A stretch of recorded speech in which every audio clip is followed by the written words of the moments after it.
والے کم ہوئے تیری محفل تیری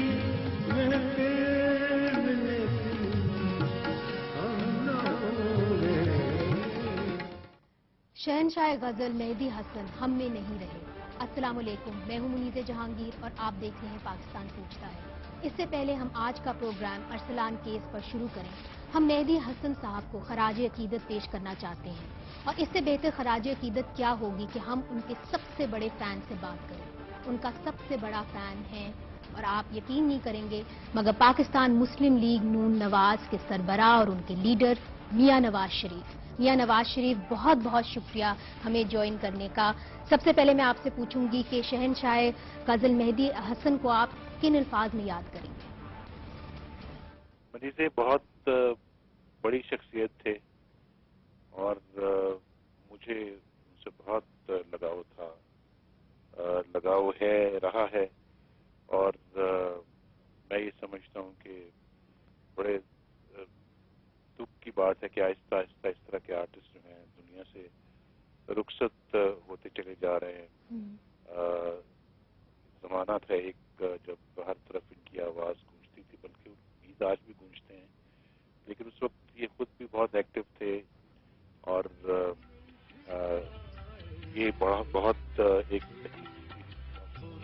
بڑی خوشی والی ہمارے اس معاشرے میں موجود ہیں، لیکن آہستہ آہستہ سب نے جانا ہے، اور جو 60s 70s کے 50s کے جو اتنے اچھے آرٹسٹ ہیں وہ بھی میرا خیال ہے کہ آہستہ آہستہ رخصت ہوتے چلے جا رہے ہیں جی، تو اس سے بڑا ایک دھچکا سا محسوس ہوتا ہے۔ لیکن مجھے اس بات کی بڑی خوشی ہے منیزہ کہ میں چند مہینے پہلے کراچی گیا خاص طور پہ ان کو ملنے کے لیے، اور پھر ساتھ ہی ساتھ لہری صاحب کو ملنے کے لیے، اور میں ان کے گھر پر گیا، ان کو جا کے وہاں پہ ملا۔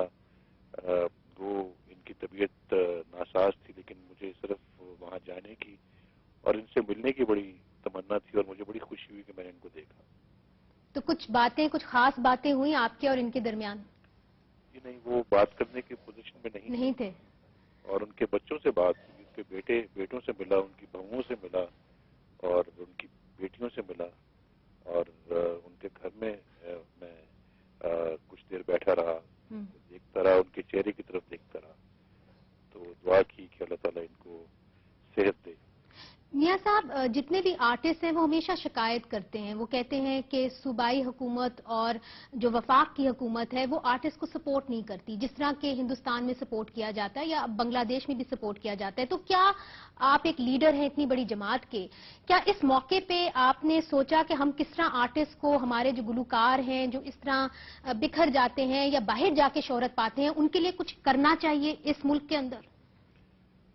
مجھ سے بہت آپ نے ویسے صحیح بات کی، اور اس طرف میرا بھی دھیان کئی دفعہ گیا ہے، اور بلکہ جب میں پرائم منسٹر تھا تو میں نے اس پہ خاصا عمل بھی کیا تھا، لیکن میرا خیال افسوس اس بات کا ہے کہ ہم اس سلسلے میں کوئی قانون نہ بنا سکے، کوئی پالیسی نہ بنا سکے، لیکن میرا خیال ہے کہ واقعتاً ایک کوئی قانون بننا چاہیے، پالیسی بننی چاہیے کہ سارے جو آرٹسٹ ہیں، یہ جو اتنا بڑا اتنی وراثت اور ورثہ پیچھے اپنے چھوڑ جاتے ہیں، ان کے لیے، اور جو دنیا میں نام پیدا کرتے ہیں، میں سمجھتا ہوں کہ ایک اسٹیٹ کو چاہیے کہ ان کو لک آفٹر کرے، ان کا خیال رکھے، اور ان کو اگر برے دن ان پہ آتے ہیں تو ان برے دنوں سے ان کو سبسڈیز دیں، ان کو بچایا جائے۔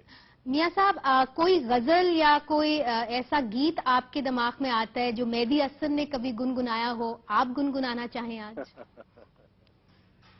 یہ بات مجھے اگر آپ آج سے کوئی 10 سال پہلے کہہ دی تو میں ضرور کرتا، لیکن ابھی میرے لیے بڑا مشکل ہے۔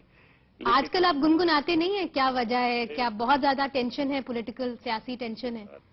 وہ تو آپ کو پتہ ہے کہ جب تک انسان کو پھر اس کی ایک گنگناتا نہ رہے تو گنگنانا بھی بند ہو جاتا ہے۔ تو پھر آج ہی کچھ گنگنا دیجئے ان کی یاد میں ہی۔ یہ کبھی انشاءاللہ بیٹھیں گے ہم آپس میں بیٹھ کے کسی نجی محفل میں بیٹھیں گے، پھر بات کریں گے اس کے اوپر، لیکن ان کے مجھے بڑے اچھے اچھے گیت کچھ یاد ہیں، اور بہت ویسے تو ان کو ہے ان کے جو گیتوں کی جو ان کی اپنا ایک جو کلیکشن، لیکن میں سمجھتا ہوں کہ جیسے تمہیں دیکھوں تمہارے چاہنے والوں کی محفل میں، کتنا اچھا یہ گیت ہے. اور اسی طرح سے زندگی میں تو سبھی پیار کرتے ہیں، پیار کیا کرتے ہیں.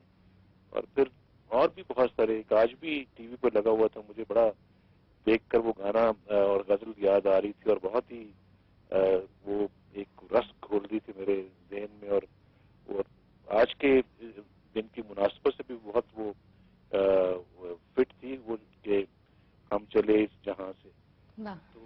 تو ایسا ہے کہ انسان یعنی کہ 100 بار بھی لگا رہے تو انسان کا دل چاہتا ہے اس کو بار بار سنے. اور پھر کہ اتنے یعنی کہ زبردست سور ان کے گلے میں تھا کہ دنیا بھر میں اس کو، دنیا بھر کے جو آرٹسٹ ہیں جو دنیا کے اندر ایک نام رکھتے ہیں، انہوں نے بھی بہت تعریف کی. اور خاص طور پہ لتا منگیشکر نے انہوں نے کہا تھا کہ ان کے گلے سے بھگوان. بالکل بالکل. میاں صاحب، آپ نے کہا کہ آج کل آپ گنگناتے نہیں ہیں، ٹینشن بہت زیادہ ہے، اور ظاہر ہے آپ نے کہا کہ میں سیاست پہ زیادہ بات نہیں کرنا چاہتا آج کے دن پہ، مگر میں بھی صحافی ہوں، میری بھی کچھ مجبوریاں ہیں اور کھجلی ہوتی ہے کہ ایک سیاسی سوال آپ سے میں ضرور کروں. آج کل جو کنٹروورسی ہوئی ہے ارسلان کیس کے اندر، آپ کی پارٹی کا بڑا واضح بیان ہے کہ یہ ایک کنسپریسی ہے، مگر اب کچھ پختہ شواہد ملک ریاض نے سامنے رکھے ہیں. تو اگر ان کورٹ آف لا یہ پروو ہو جاتے ہیں تو پھر پاکستان مسلم لیگ نون کا کیا سٹانس ہوگا؟ اور اس وقت جب شواہد آ چکے ہیں تو آپ کا اس وقت واضح طور پہ کیا سٹانس ہے؟ یہ سیاسی سوال آپ نے کر دیا. میرا فرینکلی یہ مہدی حسن صاحب کے آج کے اس افسوسناک واقعے کے بعد تو کوئی دل نہیں کرتا کہ میں اس پہ کوئی گفتگو کروں، لیکن میں یہ سمجھتا ہوں کہ جو ارسلان ہے، میں اس طرح سے دیکھتا ہوں کہ نہ ان کے پاس کوئی سرکاری عہدہ ہے، نہ کوئی سرکاری فنڈز کی کوئی ایمبیزلمنٹ ہوئی ہے، نہ کوئی سرکاری خزانے سے کوئی پیسہ لیا گیا ہے یا کوئی دیا گیا ہے. اور یہ چیزیں ہمارے پیش نظر رہنی چاہیے. ہاں، وہ چیف جسٹس کے بیٹے ہیں اور ان کو بہت ذمہ داری کے ساتھ اپنے معاملات کو کرنا چاہیے تھا. لیکن حقیقت پھر بھی یہ ہے کہ یہ ایک دو لوگوں کا، نجی لوگوں کا آپس میں ایک لین دین یا ٹرانزیکشنز ہیں جو ابھی تک ہم نے سنا ہے. تو میرا یہ خیال ہے کہ یہ چیف جسٹس نے بہت بڑا فیصلہ کیا ہے کہ ان تمام چیزوں کے باوجود انہوں نے اس کو سو موٹو نوٹس لیا ہے اس کا، اور اس کے بعد ان لوگوں کو بلا لیا اور عدالت کے کٹہرے میں کھڑا کر دیا اپنے بیٹے کو بھی. میرے خیال ہے کہ بہت بڑی ایک پریسیڈنٹ انہوں نے سیٹ کی ہے اس ملک کے اندر، جو پہلے کبھی نہیں تھی. اور آپ جانتی ہیں مریضے کہ یہاں پر تو لوگوں کے جو کتن کن جو ہے قریب سے قریب تر لوگ بھی فنڈز کی ایمبیزلمنٹ میں انوالو رہے ہیں یا ہیں. آپ جانتی ہیں، میں اس کی تفصیل میں اس وقت نہیں جانا چاہتا. لیکن کیا ہوا، ان کی انویسٹیگیشنز کو ادھر سے ادھر شفٹ کرنے کی کوشش کی گئی. کوشش یہی کی جاتی رہی کہ ان کو کسی نہ کسی طریقے سے بچایا جائے، انویسٹیگیشنز میں ان کو کلیئر کرایا جائے یا پھر ان کو بگایا جائے، ان کو یہاں سے غائب سے مراد کے پاکستان سے نکالا جائے. تو آپ جانتی ہیں کہ یہ کچھ ہوا، اور یہ حالیہ دنوں میں یہ سب تماشے ہم نے دیکھے. جی بالکل. اور یقیناً آپ کا اشارہ وزیر اعظم یوسف رضا گیلانی کی بیٹوں کی طرف ہے. تو یہ چیف جسٹس جو ہے، یہ اب ان کا بیٹا آیا ہے، سامنے آیا ہے. ان کے تو فنڈز جو ہے نا، وہ تو سرکاری خزانے کی ایک طرح کی لوٹ مار ہے جن کا میں ابھی ذکر کر رہا تھا. تو یہ تو سرکاری خزانے سے کوئی ادائیگی نہیں ہوئی، کوئی کک بیکس یا کوئی کمیشن والی بات اس میں نہیں ہے. یہ بھی میرا خیال ہے کہ ملوث خاطر یہ سب چیزیں رکھنی چاہیے. لیکن اس کے باوجود اگر چیف جسٹس نے فیصلہ کیا ہے تو میں سمجھتا ہوں کہ یہ بہت ایسا فیصلہ جس کی کہ میں سمجھتا ہوں کہ اپریسیشن ہونی چاہیے. بہت بہت بہت شکریہ میاں صاحب، آپ نے ہمارے لیے ٹائم نکالا اور آپ نے مہدی حسن جو اتنے بڑے گلوکار ہیں، نہ صرف پاکستان میں جانے مانے ہیں مگر ہندوستان میں بھی آج ان کی موت پہ سوگ منایا جا رہا ہے، آپ نے ان کے الفاظ، ان کی میموری کے اندر 2 الفاظ کہہ دیا، آپ کا بہت بہت شکریہ۔ اور اب ہم چلتے ہیں ایک چھوٹی سی بریک کی طرف، اور بریک کے بعد ہم اٹھائیں گے ارسلان کیس، ہمارے ساتھ ہوں گے کچھ خاص گیسٹ، جس طرح کہ میاں نواز شریف نے کہا کہ آج کل وہ گنگناتے نہیں ہیں کیونکہ خاصی ٹینشن ہے اور پولیٹیکل ٹینشن بڑھتی چلی جا رہی ہے، تو ہم آپ کو اب دکھائیں گے کہ سیاسی منظرنامے پہ کیا ہو رہا ہے، ہمارے ساتھ ہی رہیے گا۔ Welcome back. بریک سے پہلے ہم بات کر رہے تھے مسلم لیگ نون کے سربراہ میاں نواز شریف سے، اور وہ کچھ خوبصورت یادیں چھوڑ گئے مہدی حسن کے بارے میں، اور اب ہم چلتے ہیں سیاست کے ستاروں کی جانب۔ کل ایک دھماکے دار کانفرنس میں بزنس ٹائکون ملک ریاض نے انکشاف کیا کہ ڈاکٹر ارسلان افتخار نے کس طرح انہیں اور ان کے داماد سلمان احمد کو بلیک میل کیا، ان سے پیسے اور مفادات حاصل کیے اور انہیں یقین دہانی کرائی کہ چیف جسٹس بحریہ ٹاؤن کے مقدموں کا فیصلہ ان کے حق میں کریں گے۔ دوسری طرف ارسلان افتخار کا کہنا ہے کہ ملک ریاض کے تمام الزامات غلط ہیں، بے بنیاد ہیں اور وہ اپنے پیسوں سے لندن گئے تھے، لیکن یہ کیچڑ صرف ارسلان افتخار پر ہی نہیں ملک ریاض پر بھی پڑ رہی ہے، جن کی بارے میں یہ کہا جاتا ہے اور جن کے بارے میں کم از کم اسٹریٹ ٹاک یہ ہے کہ وہ ڈی فیکٹو پرائم منسٹر ہیں۔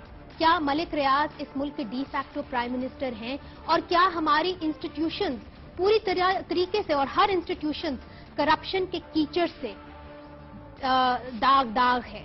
آج اس معاملے پہ بات کرنے کے لیے ہمارے ساتھ ہوں گی ڈاکٹر عائشہ صدیقہ، جو میڈیا ونگ نیب کی میڈیا ونگ کی اس وقت سربراہ ہیں، اور ہمارے ساتھ ہوں گے پاکستان مسلم لیگ نون کے طارق عظیم صاحب، اور ان کے ساتھ تشریف رکھیں گے پاکستان پیپلز پارٹی کے سینیٹر سید غنی صاحب۔ بہت بہت شکریہ ہمیں جوائن کرنے کا، مگر سب سے پہلے ہم ایک رپورٹ آپ کو دکھانا چاہتے ہیں تاکہ اس پوری کنٹروورسی کا پس منظر پوری طرح سے آپ کے سامنے آ جائے کہ آخرکار ملک ریاض ہے کون، اور آپ کو یہ بھی دکھائیں گے کہ یہ پہلی دفعہ نہیں ہے کہ ارسلان افتخار کے خلاف اس قسم کے الزامات آئے ہیں۔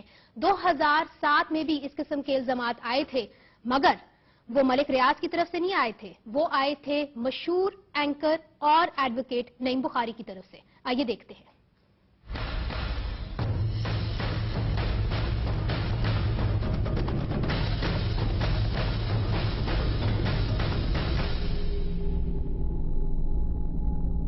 ایسا پہلی بار نہیں ہوا ہے کہ chief justice of Pakistan Iftikhar Muhammad Chaudhry کو اپنے بیٹے ارسلان افتخار کے حوالے سے الزامات اور شرمندگی کا سامنا کرنا پڑا ہو۔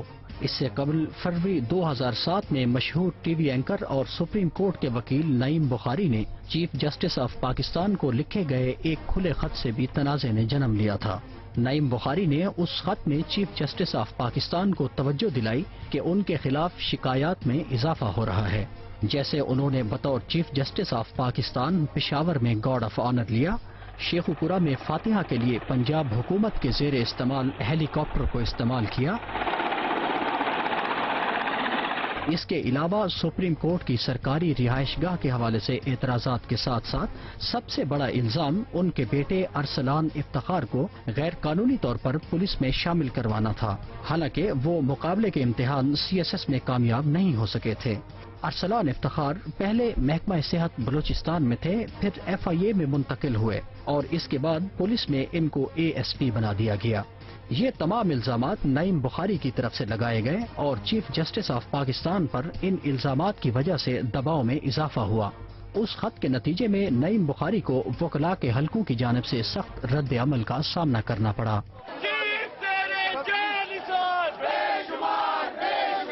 لیکن اس بار ملک ریاض کے ذاتی اثاثوں اور ان کی دن دگنی رات چگنی ترقی کے حوالے سے بعض حلقے ان پر انگلیاں اٹھاتے دکھائی دیتے ہیں اور لب کشائی کرتے ہیں کہ محض میٹرک پاس ملک ریاض حسین، جن کا آغاز ایک کلرک کی نوکری سے تھا، وہ کھرب پتی کیسے بن گئے۔ فوج میں ایک نچلے درجے کے ٹھیکیدار بننے کے بعد ان کی کامیابی کا پہلا قدم وہ تھا جب پاکستان نیوی نے راولپنڈی کے ہاؤسنگ پروجیکٹ سے اپنا ہاتھ تو کھینچ لیا، لیکن وہ اپنا نام اس رہائشی سکیم سے واپس نہ لے سکی۔ یوں زمین، جائیداد، زر اور پیسہ آپس میں ضربیں کھاتا گیا اور ملک ریاض حسین 15 سے 20 سال کے عرصے میں کھرب پتی بن گئے۔ اب تجزیہ نگاروں کا یہ بھی کہنا ہے کہ ملک ریاض یا بحریہ ٹاؤن کا اثر و رسوخ ملک کے بڑے بڑے اداروں تک ہے. بہت سے سیاسی اور غیر سیاسی ہاتھ ان کے پیچھے ہیں.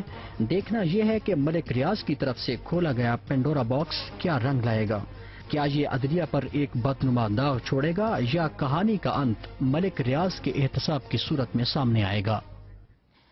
سعید غنی صاحب، سب سے پہلے میں آپ کی طرف آتی ہوں. چونکہ بریک سے پہلے ہم نے پاکستان مسلم لیگ نون کے سربراہ میاں نواز شریف سے بات کی اور انہوں نے کہا کہ انہوں نے بڑے واضح طور پہ کہا کہ اس وقت جو ہے ارسلان وہ چیف جسٹس کے ساتھ اس لیے منسلک نہیں ہے چونکہ وہ کسی ادارے کا حصہ نہیں ہے. اس کو ایک انڈیویجول ایکٹ کے طور پہ دیکھنا پڑے گا. مجھے معلوم ہے کہ سعید غنی اس وقت شاید ہماری لائن ان کے ساتھ ڈراپ ہو گئی ہے، مگر یہی سوال طارق عظیم صاحب میں آپ کی طرف لے کے آؤں گی کہ آپ کے جو پارٹی کے سربراہ ہیں انہوں نے یہ کہہ تو دیا ہے، مگر جو پختہ ثبوت ملک ریاض نے سامنے رکھے ہیں اس سے ہم کیسے اپنا منہ پھیر لیں؟ منیزے دیکھیں، آپ کہہ تو رہی ہیں کہ پختہ ثبوت، میں سمجھتا ہوں کہ اس کو ہم عدالت پہ ہمیں چھوڑ دینا چاہیے کہ کیا ثبوت اتنے پختہ ہیں یا نہیں ہیں، یا کہ اس میں کوئی صداقت ہے یا نہیں ہے. یہ تو عدالت کا کام ہے، میٹر از سب جوڈس. باقی لگتا تھا آن دا فیس آف اٹ، جس طرح وہ بتا رہے ہیں کہ 2.5 سال سے یہ کام چل رہا تھا، that in it self is suspicious کہ جی 2.5 سال سے کیوں ایک کام کیا گیا. میں اس میں 3 چیزوں کی نشاندہی کرنا چاہتا ہوں. نمبر 1 تو کیا آبجیکٹو کیا تھا ساری ایکسرسائز کا. نمبر 2 اس کے بعد جو تھا کس کو فائدہ پہنچانا کس کو تھا، یعنی کہ بینیفیشریز کون تھے اس میں. اور نمبر 3 ٹائمنگ، کہ اب جا کے اس چیز کو کیوں ریلیز کیا گیا جب 2.5 سال سے ایک کام چل رہا تھا.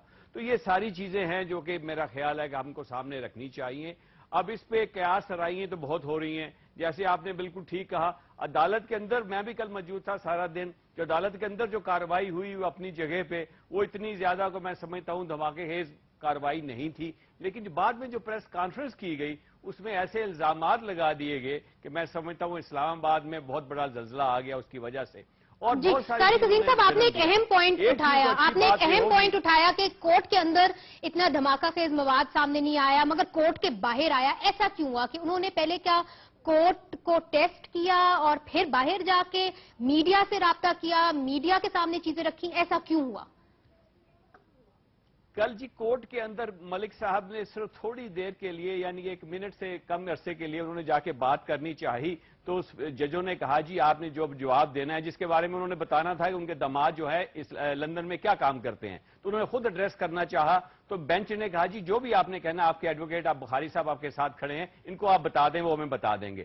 تو یہ صرف اتنی سی بات ہوئی وہاں پہ. لیکن جب باہر آ کے انہوں نے جو بات کی اور بالخصوص ساری کی ساری عدالت کو ایڈریس کر کے کہا کہ اس عدالتوں کو ایک ڈان جو ہے وہ رن کر رہا ہے اور ڈان کا نام ارسلان افتخار ہے، یہ ایک بہت بڑا دھماکہ خیز ان کا بیان تھا، جس میں نہ صرف انہوں نے افتخار صاحب چیف جسٹس صاحب کو بلکہ پوری عدالت کو انہوں نے اس میں گھیر لیا. اور میں سمجھتا ہوں کہ اس کے بعد عدالت کے لیے ایک آلموسٹ امپاسبل سی چیز تھی کہ اس کو اگنور کر دیتے اتنے بڑے بیان کو. اور پھر جو بعد میں آپ نے دیکھا کافی سارے صحافیوں کے نام آئے اس میں، اخبارات میں انٹرنیٹ پہ چیزیں چلیں، تو میں سمجھتا ہوں کہ اس کے بعد، اور جس طرح آپ کو پتا ہے کہ جب یوٹیوب پہ اپلوڈ ہوا ان کا ساری چیزیں، تو اس کے بعد ان کا سو موٹر نوٹس لینا بھی بہت ضروری بن جاتا تھا. اگر وہ نوٹس نہ لیتے منیزے تو لوگ کہتے دیکھیں باقی چیزوں کے لیے تو اخبارات میں آپ پڑھتے ہیں اور فوراً سو ووٹر نوٹس لے لیا جاتا ہے. اب جب آپ کے خود صاحبزادے اس میں انوالو ہیں تو آپ سو ووٹر نوٹس کیوں نہیں لے رہے؟ تو either way he could not win, he had to take it. اچھا ہوا لے لیا. مجھے خوشی ہے. آپ کی جو توپوں کا رخ ہے نا طارق عظیم صاحب، آپ کی پارٹی کے توپوں کا جو رخ ہے وہ اس وقت حکومت کی طرف ہے. آپ کا یہ کہنا ہے کہ اس کے پیچھے کوئی حکومتی کنسپریسی سازش چھپی ہوئی ہے. تو ادھر ہمارے ساتھ سعید غنی صاحب موجود ہیں، پاکستان پیپلز پارٹی کو ریپرزینٹ کر رہے ہیں. تو یہ آپ کے بارے میں کہا جا رہا ہے. میں کہتا چلوں میں نے ابھی تک کسی حکومتی کی طرف اشارہ نہیں کیا. میں نے صرف اتنا کہا ہے کہ 2-2.5 سال سے جو پلاننگ ہو رہی تھی وہ کسی مقصد کے لیے ضرور ہو رہی ہوگی. اگر آپ کو معلوم ہے کہ 2-2.5 سال سے پلاننگ ہو رہی ہے تو سر کھل کے بتائیں کہ کون کر رہا ہے یہ پلاننگ. آفٹر آل آپ ایک پختہ اپوزیشن ہے، آپ اپنے آپ کو فرینڈلی اپوزیشن تو نہیں کہتے، تو پھر کون کر رہا ہے یہ پلاننگ؟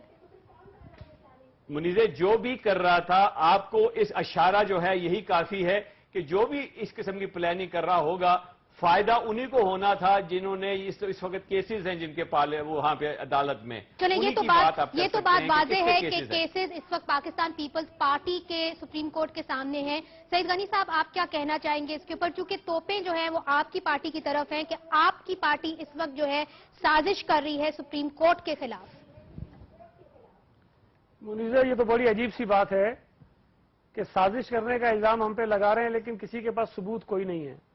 دوسری بنیادی بات یہ ہے کہ اگر سازش، میں for the sake of the argument یہ بات کہہ رہا ہوں کہ اگر سازش ہے تو کیا ارسلان افتخار کو بھی ہم نے کہا تھا کہ جی آپ جو ہے وہ جا کر پیسے لیں ملک ریاض صاحب سے، یا ہم نے اس کو کہا تھا کہ آپ لندن کے جا کے ٹور لگائیں؟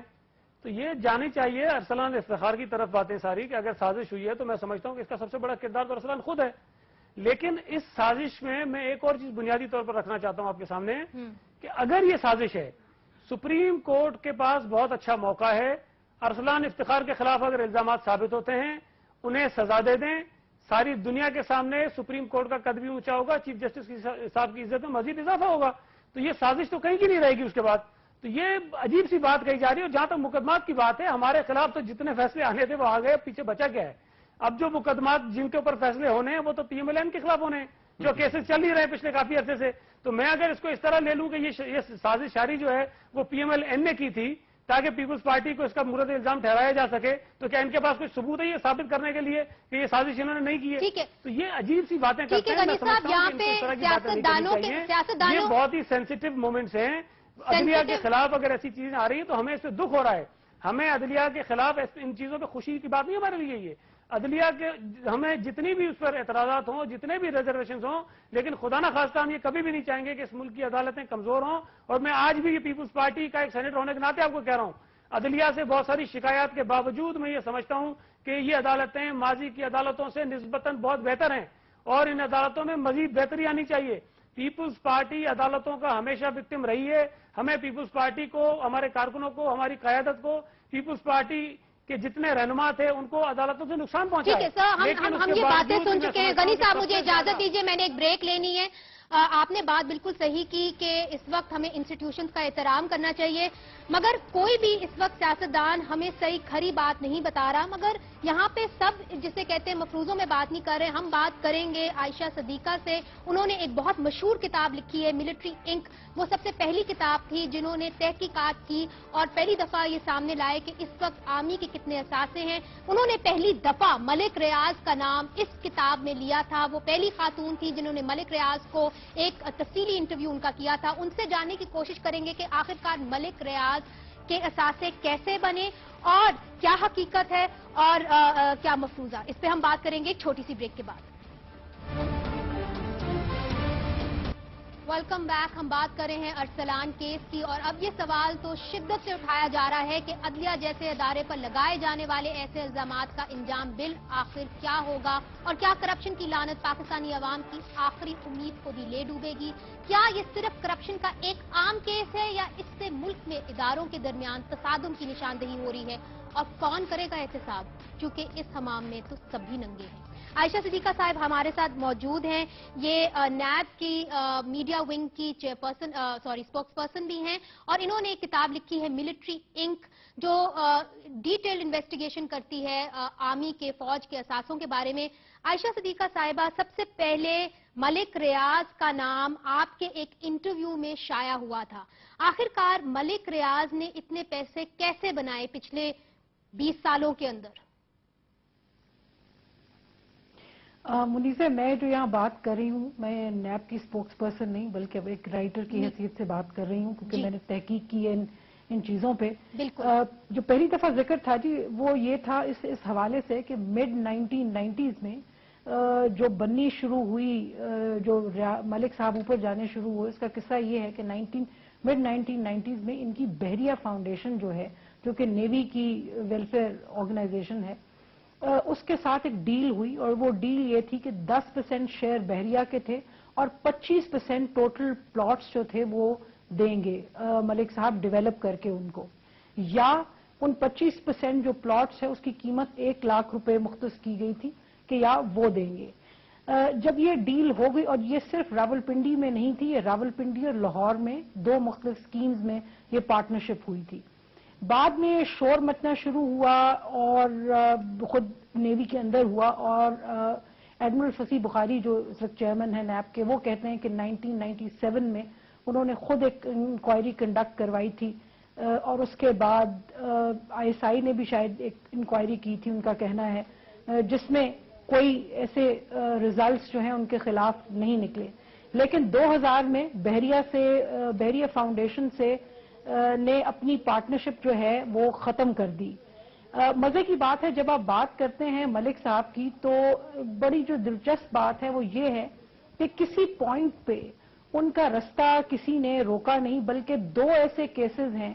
1998 میں ایک پبلک انٹرسٹ لٹیگیشن تھی وہاب الخیری صاحب کی، جس میں انہوں نے چیلنج کیا تھا کہ یہ جو فوج کا انسگنیا استعمال کرتے ہیں وہ بحریہ فاؤنڈیشن کی کرپشن کا ذکر انہوں نے کیا تھا، اور اس حوالے سے تو اس میں بھی ٹیکنیکل گراؤنڈز پہ سپریم کورٹ نے اس کو خارج کر دیا اس کیس کو. اور پھر بعد میں بحریہ فاؤنڈیشن ان کے خلاف گئی تھی ملک ریاض کے کہ جی یہ ہمارا نام نہ یوز کریں، تو تب بھی سپریم کورٹ نے ان کے حق میں ڈیسیجن دیا تھا، اور اس کے بعد there was no looking back.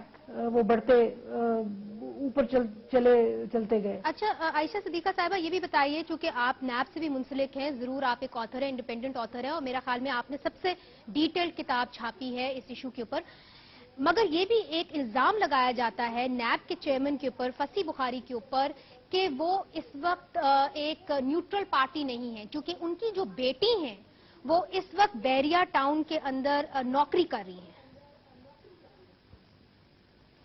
یہ جی بالکل صحیح ہے کہ ان کی ایک صاحبزادی جو ہیں وہ بحریہ کے ایک ڈیولپمنٹ پروجیکٹ کو کر رہی ہیں، اور اس کے بارے میں چیئرمین صاحب سے بات بھی ہوئی ہے، اور ان کا یہ کہنا ہے کہ 2 چیزیں جو انہوں نے کہی ہیں. ایک تو یہ ہے کہ ان کی بیٹی جو ہے شی از اے سنگل پیرنٹ، اور اس نے ان کے پاس وہ پیسے کما رہی، اپنی روٹی روزی بچوں کے لیے کما رہی ہے، اور ان کے پاس اتنی وہ دولت نہیں ہے کہ وہ یوں اسسٹ کر سکیں، تو اس نے نوکری کرنی ہے، اور یہ بہت سارے پروجیکٹس ہیں، اس میں سے ایک پروجیکٹ پہ لگی ہوئی ہے.